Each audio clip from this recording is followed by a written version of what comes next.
क्रम में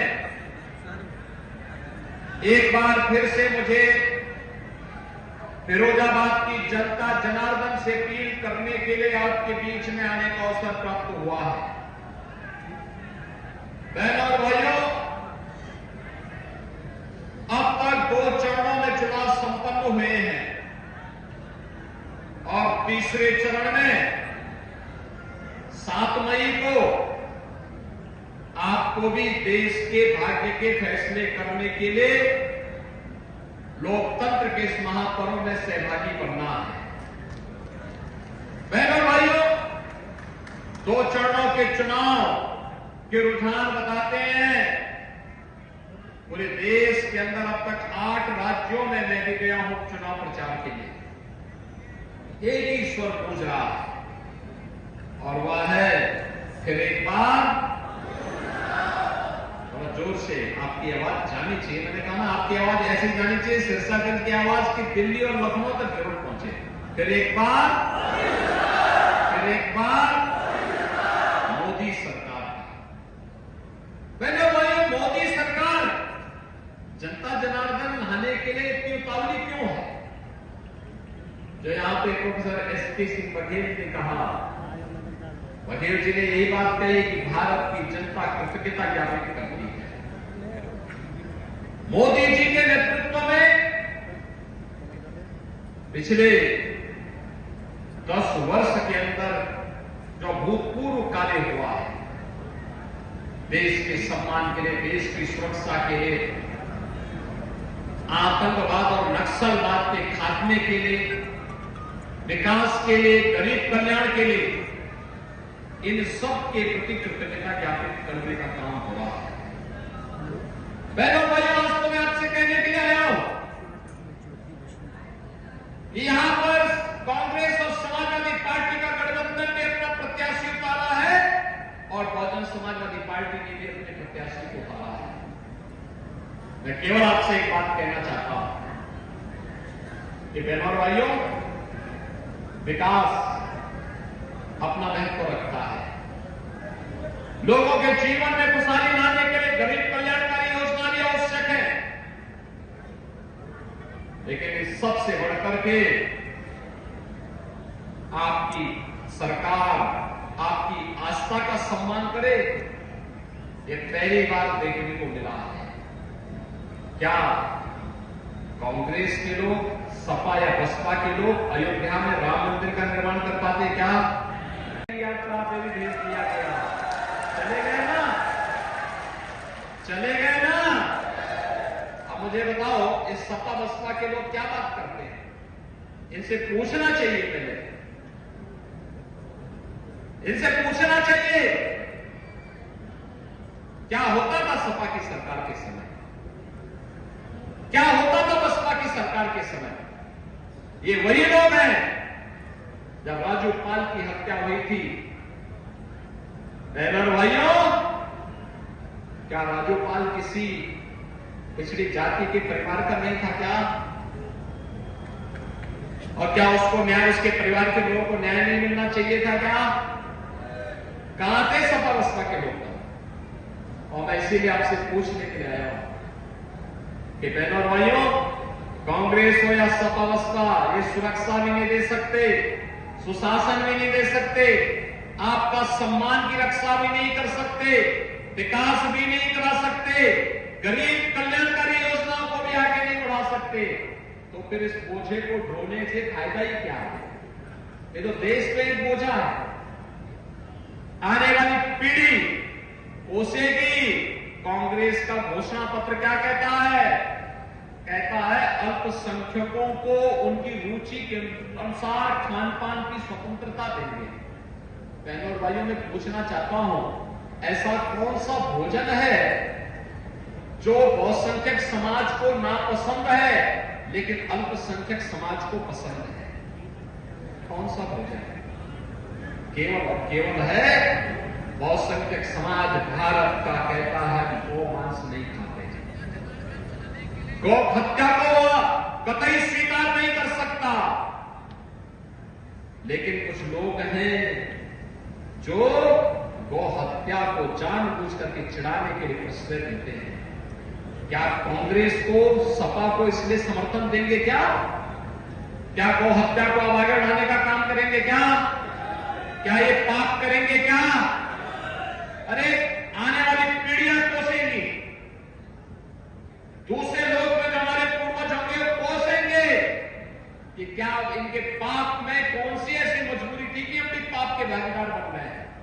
इसलिए बहनों और भाइयों, इंडी गठबंधन को मिलने वाला वोट पाप में भागीदार बनने जैसा है, और इसीलिए मैं आपको यहां पे सावधान करने के लिए आया हूं।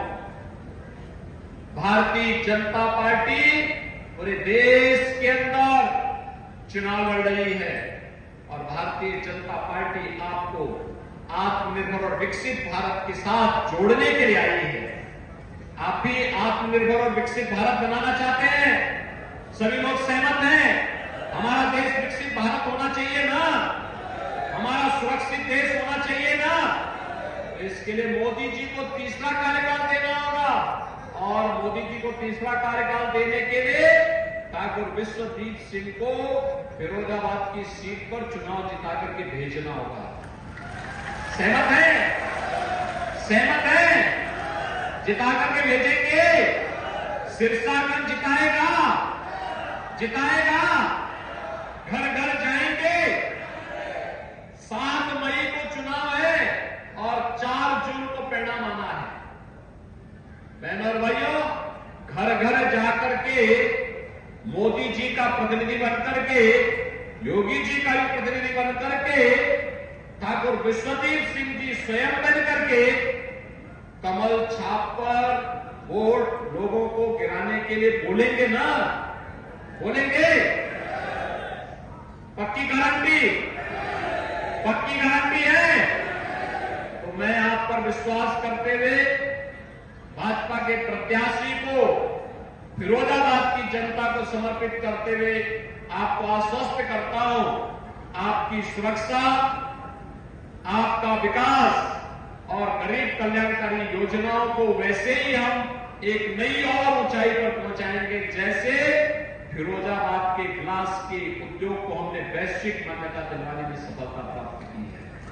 बहनों भाइयों, आज फिरोजाबाद ग्लास के इस कार्य के माध्यम से दुनिया के अंदर जाना जा रहा है, और इसीलिए मैं आपके पास आया हूं आपसे कहने के लिए 7 मई को कमल चुनाव चिन्ह पर ठाकुर विश्वजीत सिंह जी को भारी बहुमत से विजयी बनाने की अपील करते हुए अपनी वाणी को देता हूं विराम। मेरे साथ बोलेंगे भारत माता की। और आज फिर चुनाव जैसे आते हैं ये लोग फिर आकर के बड़ी बड़ी घोषणाएं करते हुए दिखाई देते हैं। बहनों भाइयों, ये नए भारत में पहली बार हो रहा है 80 करोड़ लोग फ्री में राशन की सुविधा का लाभ प्राप्त कर रहे हैं। बहनों भाइयों, 60 करोड़ लोगों को 5 लाख रुपए की स्वास्थ्य बीमा का कवर मिल रहा है। कांग्रेस के समय में और सपा के समय में सेंधमारी होती थी योजनाओं में, आज तो मोदी जी ने जनधन अकाउंट खोल दिए। अब पैसा सीधे लखनऊ या दिल्ली से लाभार्थी के खाते में आता है, बीच में कोई मीडिएटर नहीं होता है। किसान को किसान सम्मान निधि 12 करोड़ किसान सम्मान निधि का लाभ प्राप्त कर रहा है। 12 करोड़ गरीबों के घर में शौचालय बन गए। 10 करोड़ गरीबों को एलपीजी का कनेक्शन मिल गया है। और बहनों भाइयों, 4 करोड़ गरीब मकान प्राप्त करने हैं। मोदी जी ने कहा है गरीब कल्याण अभी संकल्प पत्र में कि जितने बाकी बचे होंगे अगले 5 वर्ष में उनको एक मकान उपलब्ध करवाने का काम करेंगे। ये जितना काम मोदी जी ने किया है, क्या चेहरा देख करके दिया है क्या? न किसी की जाति पूछी गई, न किसी का मत पूछा गया, न किसी का मजहब पूछा गया। मोदी जी ने तो सबका साथ और सबके विकास की भावना के साथ पूरे देश के अंदर समान रूप से पूरे देश का विकास किया है। और बहनों भाइयों, इसीलिए आज मैं आपसे कहने के लिए आया हूं, मोदी जी के नेतृत्व में जो नया भारत है, इस नए भारत को अब आत्मनिर्भर और विकसित भारत के रूप में स्थापित करना है। आत्मनिर्भर और विकसित भारत का मतलब आप में से हर व्यक्ति के चेहरे पर खुशहाली, हर नौजवान के हाथ को कार्य, हर किसान को आत्मनिर्भर बनाना, हर हस्तशिल्पी को आत्मनिर्भर बनाना, हर बहन और बेटी को आत्मनिर्भर बनाना, हर व्यापारी के व्यवसाय को तेजी के साथ आगे बढ़ाने का कार्य करना, सुरक्षा का और भी बेहतर मॉडल प्रस्तुत कर देना। और यह कार्य आज मोदी जी के नेतृत्व में तेजी के साथ आगे बढ़ा है। और इसीलिए मैं आप सबसे अपील करने के लिए आया हूं। बहनों और भाइयों, पूरे देश के अंदर एक ही आवाज है, और आवाज आप भी समझ रहे होंगे। मैं आपसे केवल पूछना चाहता हूं, जो सुरक्षा का ये वातावरण है, क्या ये कांग्रेस सपा बसपा के लोग दे पाते क्या? दे पाते क्या? आज जो एक गरीब कल्याणकारी योजनाओं का लाभ मिल रहा है, क्या ये कांग्रेस सपा बसपा के लोग दे पाते क्या? अयोध्या में रामलला का भव्य मंदिर बना है, क्या ये कांग्रेस सपा बसपा के लोग बना पाते क्या? नहीं बना पाते ना। और इसीलिए पूरे देश के अंदर आवाज आई है कि जो राम को लाए हैं हम उनको लाएंगे। क्या फिरोजाबाद भी सहमत है क्या? फिरोजाबाद और सिरसागंज भी सहमत है क्या? जोर से दो हल्का करके मुझे बताओ ना, पूरे यहां से